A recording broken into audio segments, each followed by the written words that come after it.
Welcome to I news. This is Nidhi. America రాజధాని Washington డీసీలో 10 లక్షల మంది ఫెడరల్ ఉద్యోగులు, 42 మిలియన్ల కడుపులు అన్ని ఇప్పుడు ఒకే ఒక్క రాజకీయ డెడ్లాక్ కు బందీగా మారాయి. దశాబ్దంలో ఎన్నడూ లేనంతగా సుదీర్ఘమవుతున్న ఈ యుఎస్ షట్ డౌన్ కేవలం ప్రభుత్వ కార్యాలయాల తలుపులనే మూసివేయలేదు, లక్షలాది మంది పేదలకు దక్కాల్సిన ఆహార సహాయాన్ని ఆపేసింది. ఆకాశంలో విమానాల కదలికలపై కూడా క్యాన్సిలేషన్స్ అనే ప్రశ్నార్థకాన్ని వేసింది.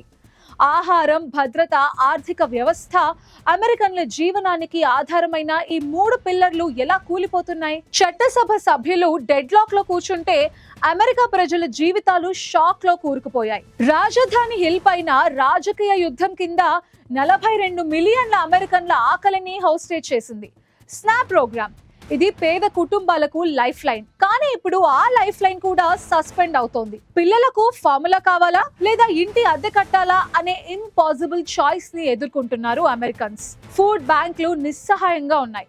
ఆహార నిల్వ కేంద్రాలలో షెల్ఫ్లు ఖాళీ అవుతున్నాయి. దేశంలో అత్యంత బలహీన వర్గాలు, వృద్ధులు, పసిపిల్లలు, రోజువారీ కూలీలు అందరూ ఇప్పుడు అబ్సల్యూట్ ఎడ్జ్ లో ఉన్నారు.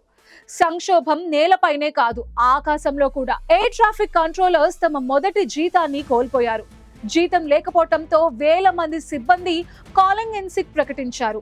ఒక్క రోజులోనే దేశవ్యాప్తంగా దాదాపు 7,000 విమానాలు డిలే లేదా క్యాన్సిల్. మొత్తం వైమానిక వ్యవస్థ ఫ్యూమ్స్ పై నడుస్తోందని ఎయిర్లైన్స్ హెచ్చరిస్తున్నాయి. భద్రతకు ఇప్పుడు రిస్క్ ఏర్పడింది. వాషింగ్టన్ డీసీలోని లాక్ రూమ్స్ లో పొలిటికల్ జిమిక్స్ కొనసాగుతుంటే ఇక్కడ దేశ ఆర్థిక వ్యవస్థ రక్తసిక్తమవుతోంది. ప్రతిరోజు ఆలస్యమయ్యే షట్ డౌన్ జీడిపిని తగ్గిస్తోంది, వేలాది జాబ్ లాసెస్ కు దారి తీస్తోంది. ఖాళీ ఫ్రిడ్జ్ల నుండి గందరగోళంగా ఉన్న విమానాశ్రయాల వరకు ఇది కేవలం వాషింగ్టన్ కథ కాదు, ఇది 300 మిలియన్ల అమెరికన్ల నేషనల్ రికనింగ్. డెడ్లాక్ ఎప్పుడు ముగుస్తుందో చూడాలి.